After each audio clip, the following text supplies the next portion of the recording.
Thanks, Monica. Thanks so much for coming. Thank you for calling me. So, I've known you from college and we were studying communication, journalism and communication, but you decided to move towards studying international relations, right? It was kind of a weird switch because most of our classmates went on to pursue like communications professions, advertising, or whatever. Even I did not take that route. I also studied a technical subject. So, what made you decide to study something else?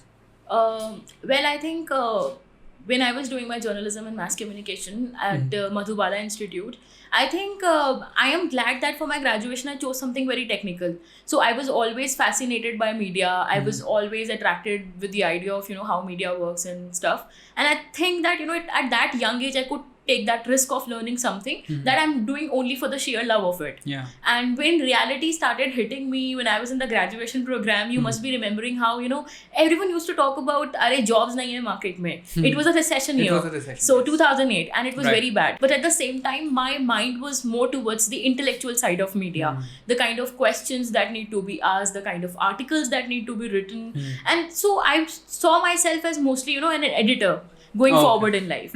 At the same time, I had this option of doing a master's Right. in something which is very that offers me to learn about the way the world works. Right. Unfortunately, since I was not from a social sciences background and they used to ask really difficult questions, I couldn't make it to any good university. So Good me, as in? good as Which in, other good university? so see, I wanted to get into the JNU program. Oh, me too. I G- couldn't get it. So JNU has the Center for South Asian Studies, and they Yeah. have SIS. Right. So the It center is under comes the later. international relations. Yeah, it's under department. so for example, IR is different. In South we Okay. have international relations, but in JNU we have area studies. Right, Both are a right, little right, different. right, right. So I think in 2011 I just got lucky that South Asian University got open and they offered this MAIR program. And So, then you continued pursuing a PhD also. I come from a family where PhD is not your default option. What do you mean? So my sister was in a corporate job. Okay. And my father, he has retired from NEFED as the general manager. Okay. So he thought, why you want to do a PhD? PhD is a long-term commitment. And I wasn't putting my case strongly enough. And they were like, maybe I am the one who's being a little weak here. What Yeah. if I sign up for it and don't complete it Yeah. or something like that? So my parents and my sister, they wanted to make sure that I'm doing something that I am signing up for. So they asked me, what do you want to do next? I was like, maybe I'll try a couple of jobs and let's see how it goes. So, and I'm the first PhD in my family. Oh, congrats. So I was like, this is a big risk that I'm going to take. Yeah. And I don't know how it happens. What all do you need to have? What are publications? And then Scopus Index journals and Right. double blind peer review. And, Yeah. you need to have a supervisor. Then you need to write chapters. Yeah. And so it was a very, very new world to me. True. And I experimented a lot in those 2 years. I worked with the Indian Express as a sub-editor, and it was a good job. I loved Right. doing that, but then a better opportunity came up. So I assisted Member of Parliament, Shri Jayant Chaudhary, Okay. in his election campaign during the 2014 general Right. elections. It was a very good learning opportunity. I used to prepare his media briefs. I used to scan all the newspapers from Uttar Pradesh and prepare a report for him. Yeah. I also used to do a lot of writing. So I also started the Twitter handle for the Rashtriya Lokdal Party. Oh, he was not on Twitter. In At that 2014? time, yeah, in 2014 he was not on Twitter. So we talked about it, and he is a very youngster friendly person to say. Like with politicians, you are obviously imagining someone will be very strict and he will be in his own zone. On one hand, Rashtriya Lokdal is a party of the Jats, but at the Right. same time he's speaking to the youth in their own voice, and he's very intellectual. He has new ideas, fresh ideas. So he's very nicely married the two and Interesting. going on. Yeah, so it's very So you nice. were working with a candidate who was fielding against BJP, Yes. and on Twitter you are like considered right wing, right? Yes, I am considered a right wing Yeah. and proudly so. But see, so you have to look at your journey as a person. Right. So and I'm glad that you asked me this question. That I have worked on an election campaign of a person who's fighting against the BJP. And even in today's date, Rashtriya Lokdal is not a part of the alliance, the ruling alliance. Right. But then, you have to look at your own self. We have this tendency of clubbing people into, tight boxes. Yes. That, oh, he's a right winger, oh, he's a left winger. And anyone, making a transition either from the left to the right or from the right to the left is frowned upon. You think that, this person is really being an opportunist. I don't like to think like that. See, what am I? I am currently not even in my 30s. And I am experimenting. I am trying to know the world. And I'm doing it firsthand. So when an opportunity comes to work with a member of parliament, why won't I work with? Absolutely. So, I chose that. And at that time, I was not even that active on Twitter. I had quite 1,000 or 1,200 followers. I still don't have 1,000 followers. So it's okay. So compared to what I have now, I had only 1,000 and 1,200 followers. So at that time I thought, I'm just experimenting, I'm just learning. Why won't I? Yeah. So, and in fact, you cannot arrive at a junction all unlearned and all, naive and not knowing how things work. So even if I'm working with right wing right now and I identify myself as a right winger strongly, I don't think, I come just, I woke up one day and I decided, oh, I'm popular on Twitter, let me just be a right winger. No. In fact, I'm still a part of the academia, which is, dominated by the left liberals. And why are we not open to conversations between them? Why are we tight boxing everything up? So what do you mean? Like, do you think the academic space is tight about being a left or a right wing? See, so there are two things to it. Politically correct answer would be, oh no, we talk to each other. It's a very open world out there. Yeah. Every conversation is very democratized. That would be the political way of answering. What's the real answer? Real answer is hell no. Because, so... Hell no means they're not left liberal or... No, hell no. My answer to, open to conversation. My answer to that is hell no. Okay. Because I don't think if they are open to conversations. How so? Because see, it's a very incentive-based system out there. So if you have made your identity as a left liberal and you already are having a position, why would you want to talk to a right-winger? What do you mean? Or if you're a right-wing person, why would you be opening up your conversation to a left liberal? So they are very guarded about what they have got because of their identity. See, ultimately, if you are aware about Gramsci, so this thinker, Gramsci, he talks about... the philosopher. Yeah. So he talks about how, there's a class of organic intellectuals. All politicians need organic intellectuals. Yes. And it's the same for the left liberals and it's the same for the right wingers. That, politicians cannot rule in a vacuum. They need to I think it's true for intellect. For intellect to actually flourish, it needs to be organic. It cannot be out of boxes. No. When I say organic intellectuals, I just want to tell you who patronizes whom. Achha. Politicians patronize a certain class of intellectuals so that their ticket to power is being justified every day, every single hour. There's someone who's doing the firefighting for you. Right. So, for example, if Narendra Modi comes up with a demonetization plan or Sonia Gandhi comes up with some other bill when she was in power, there should be someone who's justifying it. Okay. We don't even realize, but in the academic setup or in media, there is ideology is something that, however hard you try, you cannot hide it. You do have to take stands everywhere. And when, in fact, it's very funny when my peers tell me, why do you take so much stands? You should not be taking stands because you are pretty early in your career. And, taking stand will definitely, fire back because you already are putting a label on yourself. And I tell them, how do you hide your identity? How do you hide your ideology? These are very impossible things to do. See, if I'm explaining, so to you ask me a very normal question today, what I think about the situation of Delhi, and if I give you an answer, won't you be judging me for my ideology? You definitely will. No, not really. I'm not saying not judging, but you will definitely understand, where my tilt lies. No, so if I ask you what is the situation of Delhi, and if you say, oh, the party is stupid, whoever is ruling Delhi is stupid, then I will be like, okay, firstly, that is not the answer. And secondly, what is your objective assessment of Delhi? As whether you want to call it like political assessment or administrative assessment or as a city. So for that, I don't think ideology is important. I think to say that, ideology is not important is a pretty innocent thing to say. Because growing up, all of us were like, oh, we hate all the politicians equally. And, growing up, we read in the newspaper as well. The film star especially used to say, oh, I'm not political at all. Keep me away from politics. No, it's so those are two different things. One is that you're choosing to ignore whatever politics exists. One is that you know what politics exists, but for decisions or for your opinions, you don't really need to confine by an ideology. See, You can take decisions. there as I per absolutely issues. agree with you that politics doesn't have to be everywhere. Right. Ultimately, see, one thing is, and that's where my own points also connects very well. I am not saying there should not be a conversation. Mhm. I do not want only right liberals to survive and all left liberals to die. Mhm. I want left liberals and right liberals both to survive. Because see, even for a car to balance, all sets of wheels should be working. Mhm. Even for a table to stand on its own 4 feet, all the 4 feet should be in order. So political system of any country Mhm. cannot survive healthily if all the ideologies do not have an expression or Right. all the ideologies do not have an equal chance to work. Then it leads to extremism of any kind. So if tomorrow all the left liberals lose, what are we going to do? Then there will be right wing extremism. Right. And that's something that I And that as is an something- educated and civilized person would absolutely definitely.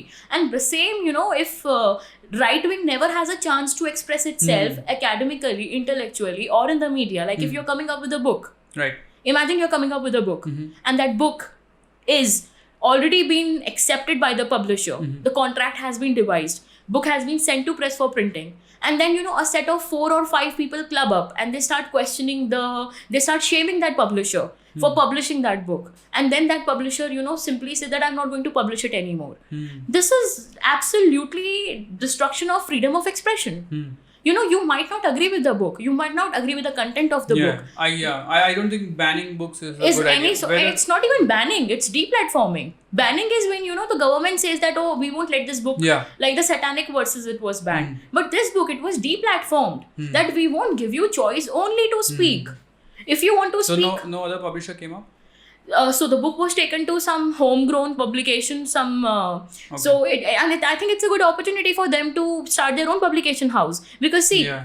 public is gullible, but at the same time public is also very smart. They know what to do and how to do. If they want to read something, you cannot stop them. Yeah. So you if can they get want to- Satanic Verses copies online, Absolutely. PDFs. And that's what makes it even more exciting, and you make And it's also pointless to ban things. It will come out. and in this case it was not even banned, it was deplatformed. Deplatform. But someone will publish it. Yeah, it is being published and it's already has sold so many copies in Okay. advance. So you've made a martyr out of it. Now it's Yeah. become a matter of celebration. Exactly. And so what I'm trying to say here is that you cannot just survive with one set of ideology in any political So system. why does it happen? Like, do you feel the voices that come from the right in academia are not given a platform? See, so I will tell you about myself. I'm too young to comment on that right now because I have just finished my PhD and I don't know Right. what's in store for me in going in future. But yeah, I have been advised, and in fact I have been given quite a friendly advices by quite a number of people that if you identify yourself as a right winger, your chance for getting academic jobs are pretty slim. Okay. And that's very funny to me because Okay. in a department, so in a typical department, if someone is from the left liberal orientation and he's teaching, and when he's from the left liberal orientation, the entire curriculum and entire course is very fascinating to me. I love to read because I'm open to conversation. And so according to them, I'm a right liberal. So as a right liberal, I will bring my own set of, curriculum, my own set of readings, my own set of intellectual ideas. And see, I mean, even if you're not right, even if you're not very ideological in general, you will bring a different set of ideas. See, there's a Every difference individual between will. being ideological and there's a difference between being very strong about your ideological preferences. So it's a range. See, I would rate myself as a very ideologically fluid person. Because that's how intellectuals should be. Yeah. See, I'm not a I agree. politician right now. I'm not a BJP spokesperson. I'm not Narendra Modi's PA. I'm not anyone to be, justifying my ideology day in, day out. Right. I am an intellectual first. Right. And for me, most necessary thing is the spirit of criticism. Exactly. I should be, and in fact, I'm proud I've learned this thing from my supervisor, Dr. Dhananjay Tripathi, that, doesn't matter which idea comes from which ideology. Absolutely. You should be critiquing it with a free spirit. You should always be questioning things. Yeah. And luckily, in the entire South Asian University, I'm happy that I did my master's from there. Ideology never became a question. True. So I might identify myself as some other ideological person, but then there was an entire department and people coming from different walks of ideology. And it never became a question. Okay. I learned so much. I was never treated like a... But you're saying in general that problem exists. It definitely is. Okay. Because, if you go to other places, for Sao, you can definitely say that it's a very healthy place. Okay. And intellectually, you are signing up for a real good treat to, learn and immerse yourself into knowledge and, Right. come out with a strong viewpoint and a strong opinion of your own. So any future students watching, they Yeah, should take note definitely. But you can't say the same thing about other universities. And from what I hear, stories are not pleasant at all. Like? That, okay, so if a supervisor is a left winger and he won't support students who are from right and he won't help them with jobs, he won't even take students who are from right. In fact, I hear very, very bad stories from my peers who are in other universities that they are often used as pawns in the political game of left versus right. Oh. So if a professor is, say, a right winger and he is targeted by the other professors who are leftists or left liberals, Right. there's a difference between being leftist and left liberal again. So What is the difference? leftists are Marxists or they're pretty, and left liberals they have a slight inclination towards left, but they're also liberal. Okay. So leftists are like politically left, and left liberals are like ideologically. left liberals are just liberals, Okay. and which is again an oxymoron, because if you look at left, there's nothing liberal about left. How so? Okay. Okay, so that's a side debate. Yeah, sure. Let me just first complete this one. So the thing is, I don't hear pleasant stories from them. They're often used in the political games the faculties play. So it happens a lot. And it's not just with this. On Twitter, I'm followed by so many people who are not from my ideology. Okay. And I think my most conversations and my most interaction and people I really hold dear to my heart and would want to talk to them again and again and maybe, slip into the DM and talk about something under the sun and, learn a new perspective or maybe even meet sometime in real life are from other ideologies. And what I love about these people is that they are open to conversations. Right. They do not judge me for taking a position. They don't judge me for being of a certain ideological. In fact, I never say that I'm a right winger. You perceive me to be a right winger. That's and that I say the lenses are in your own eyes. True. It depends on how you look at the world. So I think for them, it's always about, they always talk to me and they've been nice to me and they congratulate me whenever there's a personal achievement or a professional achievement. And I love that. So, you should always be open to conversations because ultimately, India's entire legacy is about we are the born liberals in the world. Yeah. Our entire civilization, we've never went out and conquered lands and murdered people or plundered resources. We've never done that. India is always associated as a very liberal, giving country. Even when we are spreading our religion, we are doing it via trade. And we are not, holding a sword on your head or holding a sword on your neck and asking you to convert. Never. Right. We just tell you that this is my way of life. And people get attracted. People come and do yoga. People come and go to ashrams. And people do all Take of it it. or leave it, That's the beauty of our civilization. That, it spreads because of its soft power. We don't have to use any hard measures for it. So I think, India can be a very good example of being that country where everyone is actually free. By making a show out of the intolerance that does not exist, by jeopardizing India's image, by destroying it internationally. No, but some intolerance does exist, right? Like, even if it is not politically backed by one party, there is always some intolerance in some societies, in all societies. In all societies, there definitely. There are degrees to which people are intolerant. So if you say that, now when it comes to intolerance debate, you cannot say that intolerance has only risen after 2014. No, That it's a is social phenomenon. Absolutely. And I'm glad that you're saying it because, mostly people believe, after 2014 only all the conflicts have started in the society. I think after 2014, because there has been an ideological shift in who is in power, then obviously that side has become louder. And which happens when people gain power, right? From any side. And you have to look at the two sides of the coin. It's also because one side is in power and the other side is not. And that side wants power. And so the side which wants power is, regularly highlighting the part which will make it powerful again. Yeah, that's their job also. That's the job, absolutely. All oppositions do it. But then a line has to be drawn.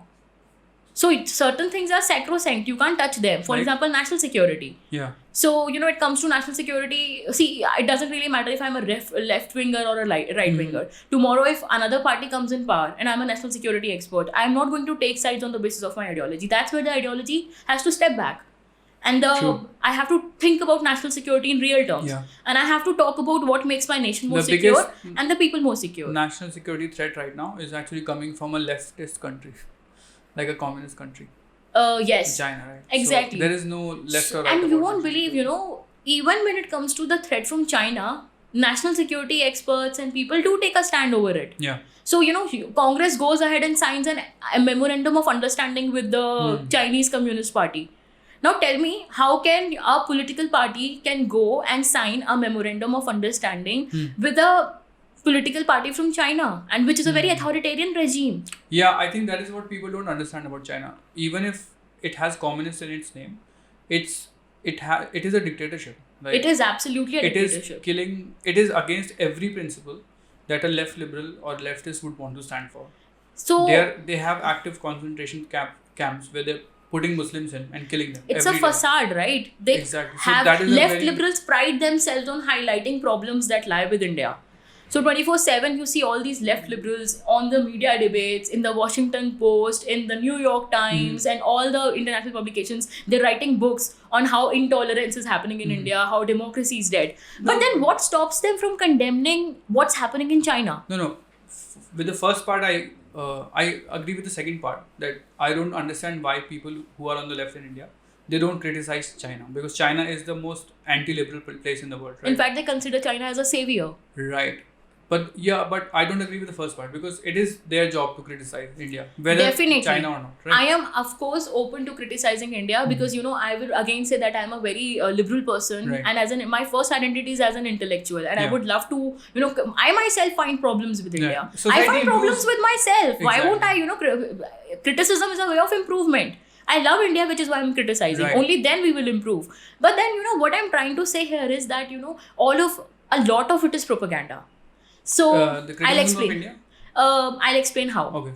So when I say that, criticizing India as a political project, I want to tell you that, what we are not aware about, when we are leading our normal day-to-day life. Right. So, we are in different professions, we are engineers, doctors, and we are dependent on media. Yeah. And knowledge creation is someone's job. Yeah. So people who are in the media, people who are in the academia, people who are intellectuals, who write books, they are, then I again explain to you how, every political power needs certain people to justify its existence. Yeah. And so national politics does not operate in a vacuum. Yeah. We are units in a complete, international system. So we have other countries, their media, their intellectuals, and a country like India, which is rising, a country like India, which is becoming more powerful, is definitely, so we saw, you must be remembering how when China was rising, there were certain complaints of, Uyghur Muslims persecution, or how Tibetans are being treated, Those or how, complaints are still there. yeah, and it always should be there. Yeah. America, for example, is one of the most, United States of America is one of the most criticized countries. Yeah. And it definitely should be there, you know. All countries should be criticized, and it's a healthy thing to do. But when I say it's a political project, why I want to talk about it is because when I was doing my PhD fieldwork, what I discovered was that, I interviewed people from Pakistan. Okay, and now Pakistan is a country where there are two set of leadership. So one is the military leadership and the other is the civilian leadership. Okay. Now, when it comes to India-Pakistan relations, Indian people are accustomed to living with a lot of freedom and democracy and everything. We cannot imagine how it is to live in a country where there are two sets of leadership. True. So if we have to criticize someone, we'll criticize our prime minister or the the chief minister. We can criticize anyone. Absolutely. And we won't criticize our military chief for sure. We would criticize our military chief only for his military strategy. Yeah, we don't really know who he is. Exactly. But now let's talk about the political economy of Pakistan. Pakistan is a country where the deep state rules. Civilian leadership is just the facade of who's ruling. Right. So Nawaz Sharif or Benazir Bhutto or even Imran Khan, all of them are puppets. The real power lies with the military. The real power lies with the military leadership. And all these people, they have certain way of doing things. Right. They have ISI. ISI has so many policies and they study about India all the time. They know about India all the time. They follow us in great detail. In fact, even in their internal political system, they have papers, they have reports dedicated to how to create troubles in India. Right. They're always finding fault lines with India. Yeah. So, and once they have those fault lines, they're always pressing the wrong buttons. They're always trying to create anarchy in India. So, see, intolerance is always there. None of us is a perfect society. Yeah. India despite all of our talk about freedom and democracy and Yeah. everything, you know, I can point out two instances of intolerance from my own life or someone Yeah. else's life that I know. Yeah. So it's not something that I'm True. wishing away or I'm not saying Yeah. is true. But then you have to look at the politics of it. Mhm. Using the fault lines of religion, Mhm. using the fault lines of caste is something which is a political project for Pakistan. Because when it was made, it was born with an inferiority complex that, you know, I am being surrounded by a large neighbor. Mhm. India is a large neighbor. India is very powerful. Mhm. And so they branded us as the communal Hindu country. And they started taking this identity of the pure, the original, you know, land for the Muslims, where Okay. every Muslim will flourish. Yeah. And so they started exploiting our fault lines. Mhm. And it's a project, you know, the kind of work I that they think do. there's another angle to it, because Pakistan is not a secular country, right? And for a non-secular country, it is very important to have an example to its own people that secular countries cannot succeed. Absolutely. So when India succeeds, and it's not just applicable to Pakistan, it's also applicable to China. Now, Pakistan is not secular. China is not democratic. We are the only secular democratic country, non-developed secular democratic country which has survived. So for anybody who's looking to gain absolute power, either through religion or through communism and ideology, it is in their interest to downplay a country or to show their own people that, hey, you know what, a secular democratic country cannot succeed.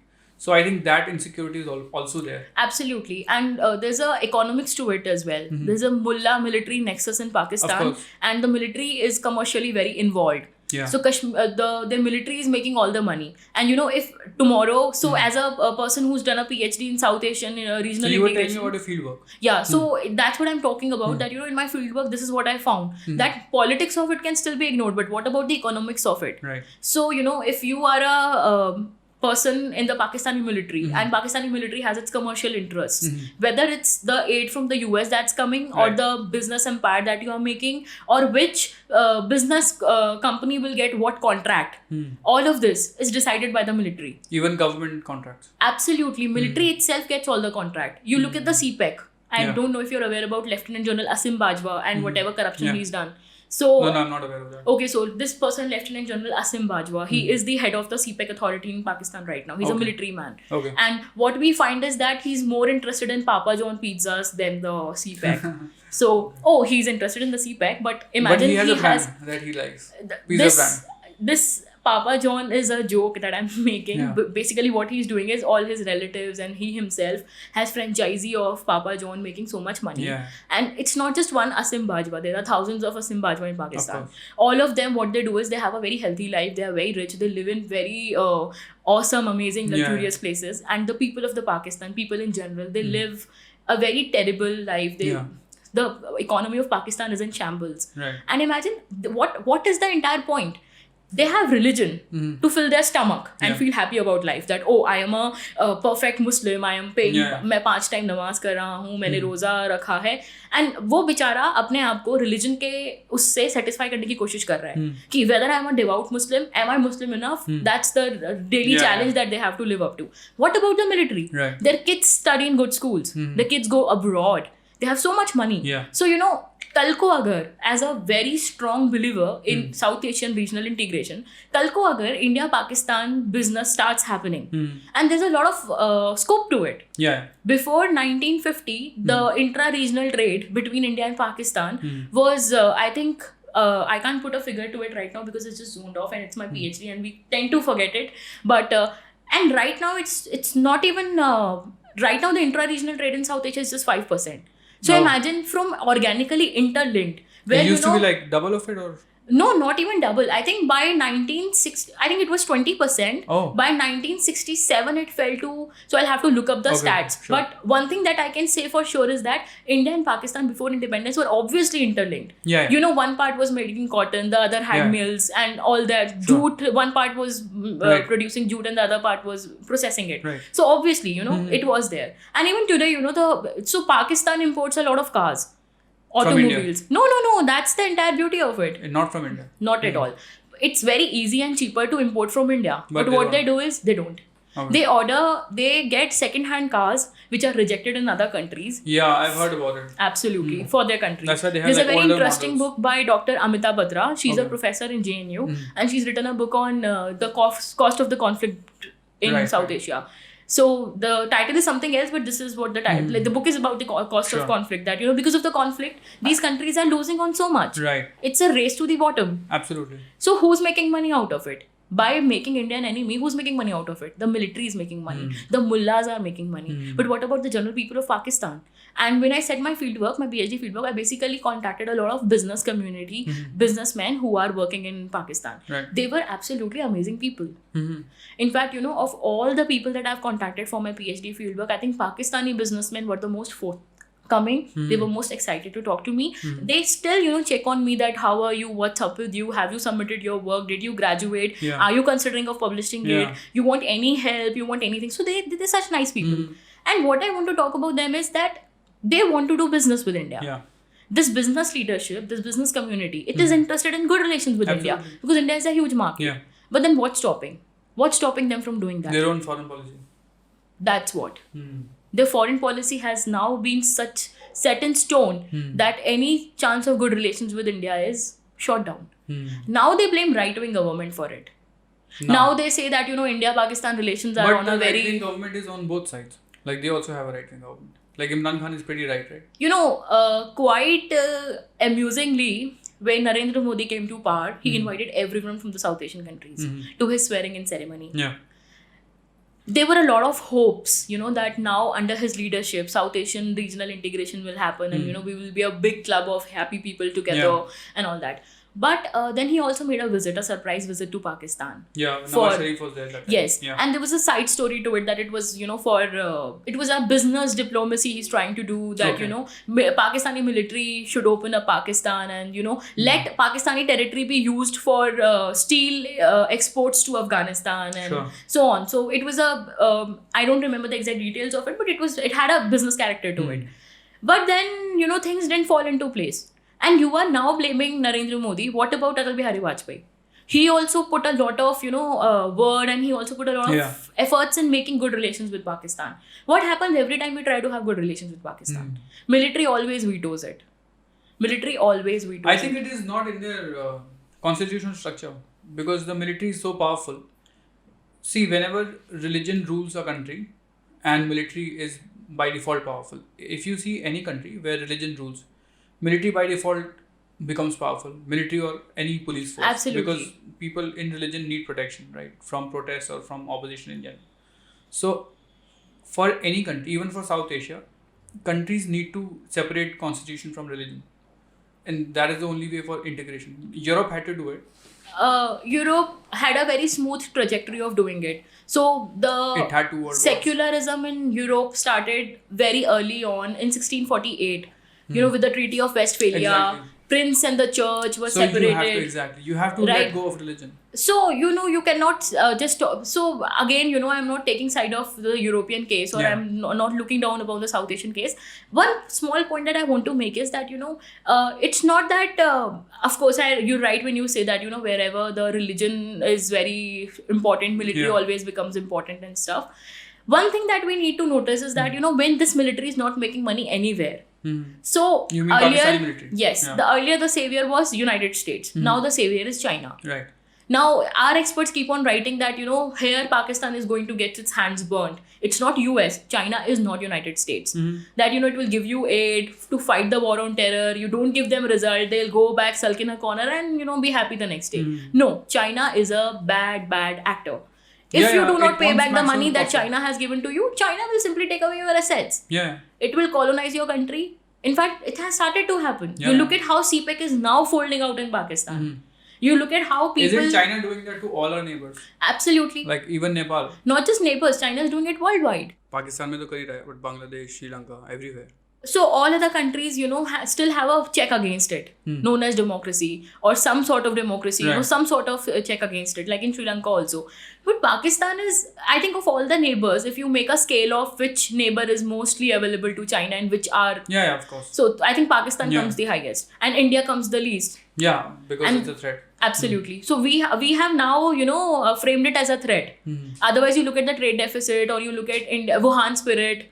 So even there, the No. threat. If China considers us a threat, we cannot do anything about it. We are also a large country. We cannot give up being a large country. See, a country perceiving the other country as a threat is not about their personal choice. The system is such.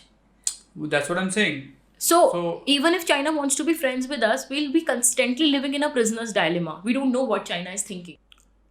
We always will, and also because it's not a democratic country. Yeah. So what you are saying is an additional example of why we can't be friends with each other. It's like the democratic peace theories, that democracies are peaceful with each other. So whenever there is a difference in terms of how power is organized in different countries, right? So for example, in the world right now, there are about 4 types of power structures. One is secular democracies. One is ideological dictatorship, like China is or North Korea is. One is religious dictatorship, like let's say Saudi Arabia, for example. And the other is religious democracies, like Pakistan is. So I think it becomes difficult to have cordial relations if power structures in 2 neighboring countries are different. Yeah, so the history is such. And plus, we happen to be China's neighbors. It could have been different had we not been their neighbors, had we been, somewhere far away.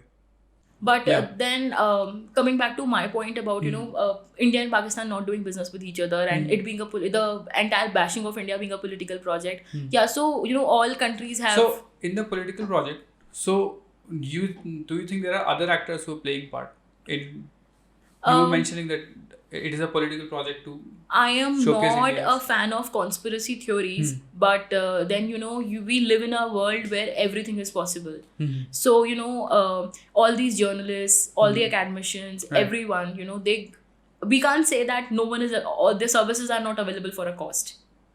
Services as in if you're writing a book, for you it might be a book which is giving you knowledge about how. So the Kashmir conflict. Okay, so you pick up book and then you read the book, and so you think you are gaining a new perspective or some knowledge about Kashmir conflict.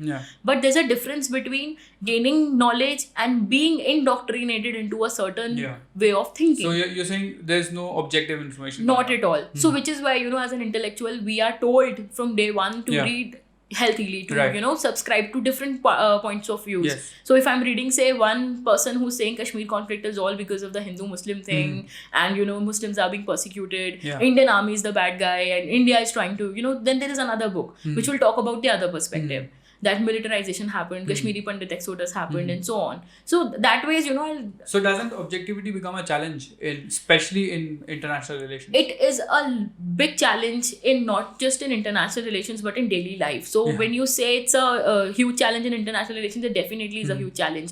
Because we're writing papers all the time. I am also supposed to get my thesis published as a book, or maybe my next book, or when I'm talking to you or disseminating knowledge in any way. I try and make that conscious effort of not letting my biases show up in what I am. So if even for example, if I'm seen as a right winger on Twitter or a left liberal in real life, or all of this. While teaching students or while writing a book, I make sure that objectivity takes the center stage, because that's the ideal goal. That is the pursuit of intellect. Absolutely. That's what a true intellectual won't ever take sides, because my bread and butter is not dependent on me pandering to any one particular ideology. My salary is not paid by BJP, or my salary is not paid by Congress. I work hard. I do my own my day job to earn whatever I am. So I should be questioning. Why won't I question? Objectivity needs to be there, of course. But one thing that that in international relations is very different from other fields of life, is that an artist can talk about borderless world, and we know you just live in a country, travel without passport and all that. But in IR, I think that's my personal view. Again, international relations has a very, very diverse set of views. There are many scholars. I am a very, very young scholar. I'm not even a drop in the ocean. I have just finished a PhD. I have not even written one serious work.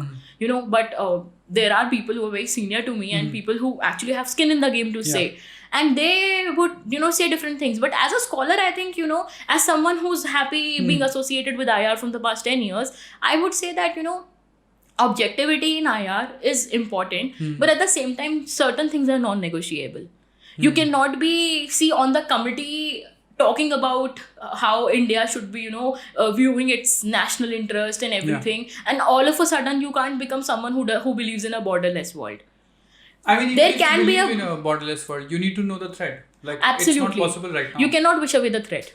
Yeah. That's what. Now, even for the COVID thing, okay, Yeah. logistically, Vese speaking, you would always think that why COVID should hamper my plans of traveling. But ultimately, everyone knows that, there are certain realities we always Exactly. own. So if I were a sociology student, I would be more than happy to talk about spaces and, open spaces Yeah. and how societies develop. But since I'm from IR, state is the primary unit in IR. Yeah. Whatever you study, you have to talk about the state and its national interest. I think IR is even more sensitive to misinformation. For us, for like ordinary citizens, even if you encounter misinformation and you post about it on Twitter or on Facebook, you can always delete that post. But if in IR you are looking for objective information, it becomes especially difficult. So do you encounter that problem of seeking objective information? So, there's a funny incident that I would want to recall here. Once there was an event that I went to, and there were a set of journalists who were talking about, how this entire international relations and foreign policy and strategic affairs is reported in the media. Right. And so a student and someone, in the audience, Right. he stood up and he asked those journalists that, you are pretty, into the job, and we just want to know that while doing the job, since you are, so you would want to say that, we are free citizens and everything, but then you're in a job where you are supposed to take sides. Yeah. So, if you're a journalist from India and you are working with an Indian publication, what are your biases? So instead of talking about the biases, that person said, that for us, public interest is the most important thing. Yeah. And that set me thinking. I went home that day with this question, that what does public interest mean for a journalist? For me, it's national interest. I am clear about, my bias. I am not saying public interest is important to me. Yeah. No. Which public interest? I'm not writing for a Pakistani publication. Yeah. I am not writing for an Iranian publication. Yeah. I am an Indian. Yeah. So for me, Indian national interest is more important. Doesn't matter whether I'm reading about Uyghur Muslims, doesn't matter whether I'm reading about what's happening in Baluchistan or what's happening on the Gwadar port. Whichever way in the world, whatever is happening, my center point of connection is how is it going to affect my country, India? That's my reason to do IR. That's my, something that gives me satisfaction. But as a journalist, the question of access, you have access to all the embassies, you have access to all the politicians, you have access to the bureaucracy, the IFS, the ambassadors, and you are going everywhere with a, ID card, a press card that says that you're with an Indian publication. Yeah. How can you talk about public interest? That's a very interesting thing to say. Yeah. There's definitely going to be a conflict. Yeah. Because if you report on, say, what's happening in Baluchistan, what's happening to the Baluch people, the enforced disappearances, that will affect Pakistan's national interest. It will affect its national standing in the entire world. It will ruin their image. And so it will affect the public interest of Pakistanis. Right. One more thing I think is that if there is a competent person studying international relations, despite whatever politics the country is following, I think it is that person's job to excel, like while excelling in the profession, to actually think of national interest. So what happens is people who are pursuing the profession of IR cannot be like, they can imagine a borderless world, but they need to be aware of the threats that exist, right? There are hurdles to a border. It's an ideal to have a borderless world. The UN is there, like subconsciously pursue kar rahe hain sab ek borderless world, but right now challenges are different, right? So do you like when you're practicing or even when you intrinsically believe ki, okay, there should be no conflict, how do you like address that conflict in your head? Luckily, I'm someone who comes from a very, I have a very clear head about my choices. So we often say that, women find it very difficult to talk about war or peace or whatever. But, I am a very clear strategist to say that when I think, I don't think that I'm thinking as a woman or a man. I think as a human being, Yeah. So, basically, when I am personally doing IR, I am very clear about what are we dealing with here. So, it's ideal to have peace. It's ideal to have a borderless world. It's ideal to everyone just, live happily and things. But then, one reality that you have to accept is that nation state is still doing some very meaningful function. Yeah. Nation state is a reality you cannot wish away. Yeah. It's going to be there. It has... It as an institution has survived so many years. It's going to centuries, in fact. It has survived so many centuries. And it's going to go on. human beings coming on a land and then they devising their own government Yeah. and then defining territory Yeah. and having sovereignty and one king and everything. It's been the most, you know, natural thing to happen. Yeah. Even when, you know, Britishers didn't come to India, we had, you know, kingdoms and everything. Yeah. So it's one I reality. think even like modern nation states, ever since modern nation states have come up, conflict has actually gone down. Like if you see after 1950s, the number of wars the world is engaged in, it has drastically gone down.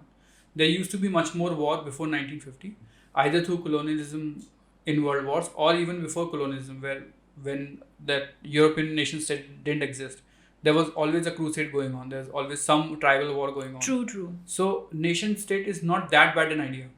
Obviously, one would imagine At least there is borderless war. one chance of, you know, people living peacefully when there is Yeah. a nation state. Yes. Having a strong state. Yeah. I'm a proponent of having a strong state. Strong state as in You know, someone who can take care of the law and order. okay. So I am not. So we talk about, you know, borderless world, but then we at the same time we also talk about, you know, communities who don't subscribe to this idea. So this entire people who live in the mountains don't like discipline or they don't like boundaries. Okay, so this imaginary territory of Zomia, or I'm not sure if that's the term, but there's a place, you know, in the Bhutan, Nepal and India and the Himalayan ranges where, Right. you know, there are certain set of people who have their own rules to live.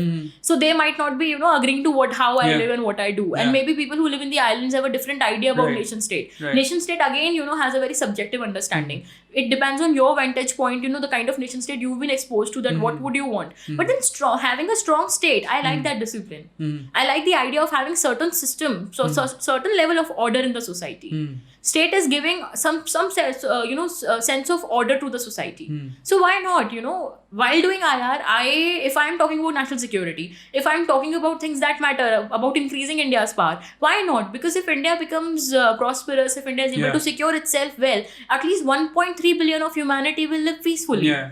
At least 1.3 billion of humanity will do things that matter. Right. And if you talk about, you know, there is no order, or there is everything is just, you know, just like spaces and everything, then how do you talk about the real world? We have to talk about order. Even when we know the society has been organized like this, that we live in a family. You mean internal, like order within a country, or the global order of nation state? Global order is also very important. See, if you believe in a strong state and you like the way of ordering the society into a nation state, then obviously you would become a proponent of global order naturally. That, you know, if so we had American hegemony for so many years, Right. and it was beneficial to the world. Why not? At least all the countries in South Asia, for example, you know, whenever we used to fight, we knew there's someone who was going to come. Yeah. Now I don't subscribe to this colonial mentality of Right, making sure the white people come to save us. But I'm just giving you an example. Yeah. That, you know, it was underwriting the security for so many countries. It was taking care of the security of so many countries. Now that it's on a waning stage of its power, and now that all of that is gone, it cannot commit itself to new conflicts, or it's even withdrawing from Afghanistan and stuff. Yeah. So, you know, now we will definitely feel that someone has to step in and fill that security gap. Right. So At least in this region. absolutely. Yeah, we are not talking about Africa or South America. We are just talking about our We can immediate only talk neighborhood. about South Asia. So, you Yeah. know, there we need. So, India needs to become secure. India And needs India to is the become biggest powerful. country, yeah. Absolutely. So, India has to provide for the security, not just Yeah. for itself, but for its other neighbors as well. Why is China interfering so much? So, I'm not saying. So, let's not even go to the question of whether China is a good actor or a bad actor to deal Yeah. with. Let's just talk about, you know, how Bangladeshis feel about Chinese. Let's talk about how Pakistani businessmen feel about Chinese. Let's talk about what Sri Lankans feel about Chinese. I made a visit to Nepal, and Nepal is one country where, you know, Indian media is constantly highlighting this point that, you know, oh, blockade ke baad se to na all Nepalese hate us. Oh. Wow, what a statement. You are broad brushing the entire India-Nepal relations. Most of the media lives only in Delhi, and they don't travel. They outside. don't travel at all. So you need to go to Nepal and find out what happens. When you go to Nepal, what you see is वो लोग Chinese से दुखी हैं. So there's a market known as this place is quite popular in Kathmandu, Thamel. Right. And उधर क्या हो रहा है? All the shops, you know, that are the things that Nepalese businessmen used to deal in have been all occupied by the Chinese. Chinese businesses. Absolutely. Okay. The real estate sector. I wrote an article on this in Daily O. And imagine I wrote this article and I was thinking someone in the Indian media would publish it. It was returned from 3 top publications. They told me, oh, you don't know how India-Nepal relations are. I was like, dude, you sitting in New Delhi. Yeah. I made a field visit to Nepal. I've spent 10 days in Nepal. I know, I spoke to people. I have first-hand interviews. I'm giving you the copy of the interviews. How can you put this allegation on me that you don't know about Nepal?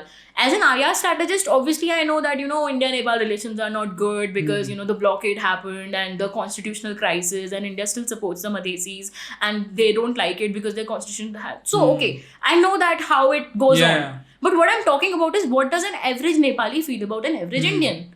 And so fucking you're saying Indian. the Chinese are actually occupying things wherever That's how they roll. That's how they work. Okay. They invented a system. They industrialized at that scale. So are they doing it in other countries also? Absolutely. So wherever they're China taking goes. over local Oh, you talk markets. about India. Look at, see, if you want to understand what's happening in Tamil, just look at what's happening in India. We can't produce simple good things, simple engineering things on our own. We are dependent on China. Right. Imagine. I mean, the entire world is.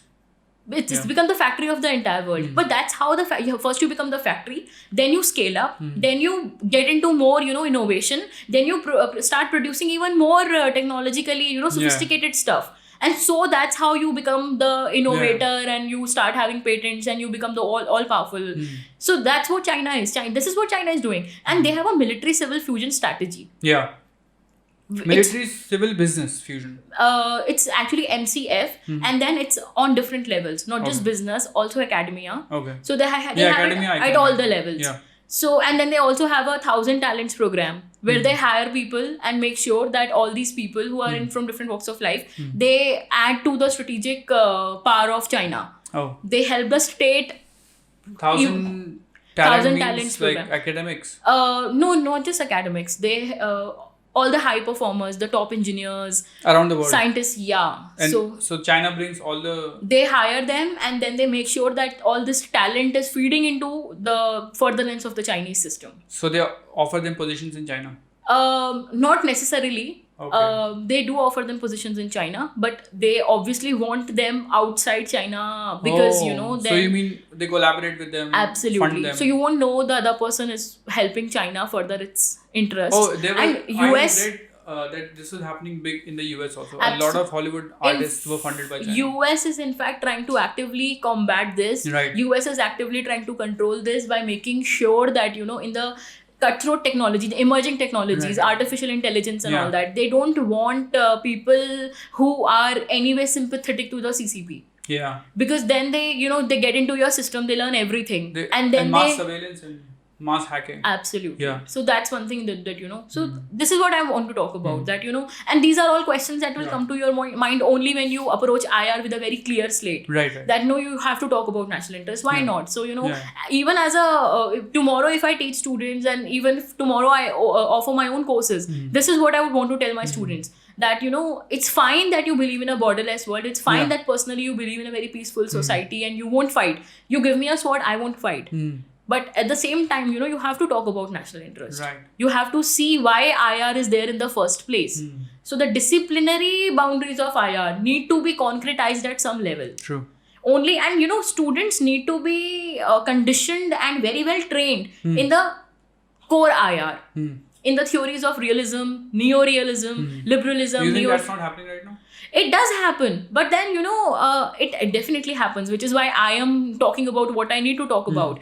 But then you can't just come to IR and talk about critical theory or constructivism or postmodernism. It's one way of, it's one thing to use all these approaches to understand IR. It's one, but then again it's a very अच्छा है पास time के लिए कर लीजिए, आप critical theory पढ़ लीजिए, आप पोस्ट मॉडर्निज्म पढ़ लीजिए, आप पोस्ट स्ट्रक्चरलिज्म पढ़ लीजिए, फेमिनिज्म पढ़ लीजिए, ठीक है. Feminism in IR. Yeah, there's a strand of IR that talks about feminism. What does it Feminist IR, it's a complete, and there are so many scholars and they are very well respected, and I have No, I'm sure, but what is it? They talk about, so feminism, wherever it goes, it basically talks about that, we need to talk about how, state is a construction where women have been ignored, and feminist issues, state needs to understand the feminist issues. So then they will marry the two, the IR conversation with the feminism, and so. But isn't IR a conversation between two countries rather than within a country? Traditionally, IR is this, and ideally, I would want to study it like this and maybe teach like this. But then, you cannot put a stop to it. So all IR departments have feminists IR, and so it's there. Okay. I am not saying it's for bad. No, I'm not making a judgment at all. I'm just trying to understand why it's there. Yeah, or like, what does it do? Yeah, it is there. So it's a good thing also because Sure. states. So why only people should be feminist, or why only corporate should be feminist, or why why not countries can be feminist? So it's a good thing that you're talking about countries and feminism. No, I understand that. Yeah, what I'm trying to understand is there a feminist approach, or whether feminism as a variable affect relations between two countries? You can't say that feminism as a variable is affecting two countries. It is an approach to IR. That the way we study IR, the way we do practice IR, feminism needs to be taken into consideration. Okay. So there are various journals, there are various books that have been written. So they pick up questions related to feminism and how IR is, So the entire question of conflict that women get more hurt, women get more they get raped. Yeah. So for men, what are they going to lose in a war? At max their own body and their lives. But what about women? They lose so much. Yeah. And women get killed. So and these conversations are very real. So True. India Bangladesh border, for example, it's one would imagine ki jo bhi infiltrator is coming from Bangladesh are all men. Yeah. And they cross the fences and they come into India. True. And they do it. But surprisingly, the number of women who come from Bangladesh are more. Because they are considered as the waste of their families. People who could be easily disposed of. And so they think, abhi isko, ye to hai hi, aurat hi hai, isko to abhi bheji dete hain types. So what they basically do is they send you across the fence. Because fences are all... they're very powerful and electrified and everything. So your chances of losing life are very... so they're putting the women at the risk. Absolutely, they're putting the women under the bus. That चलो अभी तुम जाओ वहाँ पे maid बन जाना, prostitute बन जाना, जो भी तुमको बना रहे हैं, but go and earn money. You're not a responsibility. Absolutely. And maybe you can become a breadwinner. Yeah. कल को तुम घर पे पैसे वापस भेज दोगी. So it happens. Even when we talk about industrialization and how third world countries and first world countries interact with each other, and we talk about the different aspects of it, that how third world countries are more disadvantageously placed in comparison to the first world countries. Then we will talk about how the Bhopal gas tragedy happened, who was working there, who lost most life. So a feminist IR scholar will talk about men got their 2 feet and they ran away, but what about women? They had an entire family to take care of. True. Kids are always looking up to their mother, that you have to make yourself safe, you have to also make sure the kids are safe. So that way their world is very different from how a male person's world is. So more people who are females, more people who are children and women lost more lives. So that's how a feminist IR scholar will argue. Interesting. And it's good, on a table. It is something people usually don't think about. Absolutely. On a table, when you're talking about, say, a nuclear deal or you're talking about anything, if someone is going to talk about women, it's good. As a woman, I definitely get benefited from it. Not just a woman. I mean, if but you're thinking society. About your citizens also. Absolutely. Like females are also your citizens. Yes. So if there is any conflict, they are the ones who will suffer. Yes. So I think it is a very interesting point of view. Yes. Good luck with the career, Monica. Thank Good you, luck Anshuman. with becoming a faculty, if that is what you want. Yeah, let's just see where my career goes now. Thank you. This is where we end. Thanks for coming. Thank you.